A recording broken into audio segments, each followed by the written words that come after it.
In the world of high-stake crime, there is a legendary distinction between a robbery and a heist. A robbery is a blunt instrument. It is noise, violence, and speed. But a haste is a symphony. It is a work of art that requires patience, a mastery of engineering, and the nerves of a deep-sea diver. On the weekend of February 15, 2003, a group of Italian craftsmen performed a symphony so perfect that it redefined the limits of human ingenuity. This is the case of Antwerp diamond heist.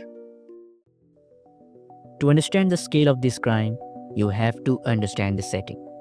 Antwerp, Belgium, is the diamond capital of the world. 80% of the world's rough diamonds pass through these few square blocks known as the Diamond Quarter. At the heart of this district sits the Antwerp World Diamond Center, a building that was, for all intents and purposes, a sovereign fortress. 2 stories beneath the pavement lay the vault. It was a room designed to be the safest place on the planet. It was protected by a steel door that weighed 3 tons. It featured a dual locking mechanism, a combination dial with 100 million possible sequences, and a physical key that was nearly a foot long and impossible to duplicate. But the door was just the beginning. The room was a labyrinth of invisible traps, infrared sensors weighted to detect the heat of a human body. Doppler radar looked for the slightest movement. Seismic sensors listened for the vibration of a drill. Magnetic fields guarded the door's seal, and a private security force monitored everything via closed-circuit cameras 24 hours a day. Enter Leonardo Nartabartolo. To the merchants of Antwerp, Leonardo was just another face in the crowd. He was a charming Italian man who rented a small office in the Diamond Center starting in the year 2000. He claimed to be a gem importer. He was well-dressed, polite, and most importantly, he was a regular. For more than 2 years, Leonardo lived a double life. He would walk past the cards every morning, nodding hello, while his mind was cataloging every camera angle, every sensor placement, and every security guard's habit. Leonardo wasn't working alone. He was the leader of a crew known as the School of Durian, a group of specialized thieves who treated crime as doctoral thesis. They didn't just plan, they simulated. Back in Italy, in a secluded warehouse, they built a 1:1 scale replica of the Antwerp vault. They practiced in the dark. They timed their movements to the second. They were preparing to break in the room that the world said was unbreakable. The heist began on a quiet Friday evening. As the Diamond District shut down for the weekend, the crew slipped into the building. They had already used Leonardo's legitimate access to subvert the first few layers of the security. They stayed hidden until the building was empty, and then they started their work. How do you beat a vault that can hear your heartbeat and see your heart?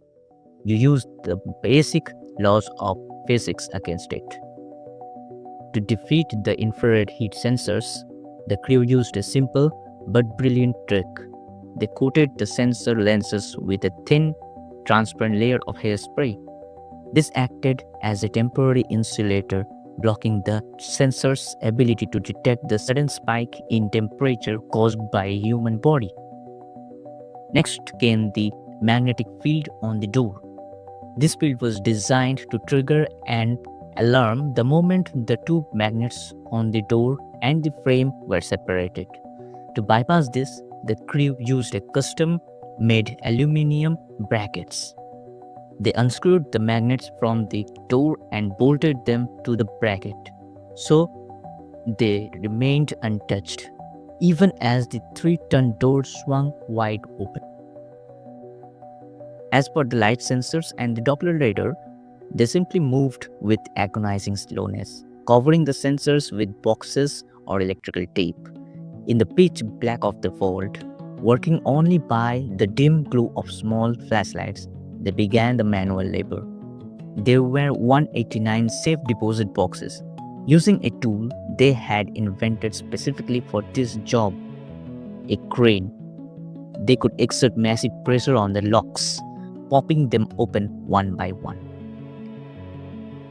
For hours, the only sound in the world was the rhythmic click clang of locks breaking. They were surrounded by more wealth than most countries see in a year.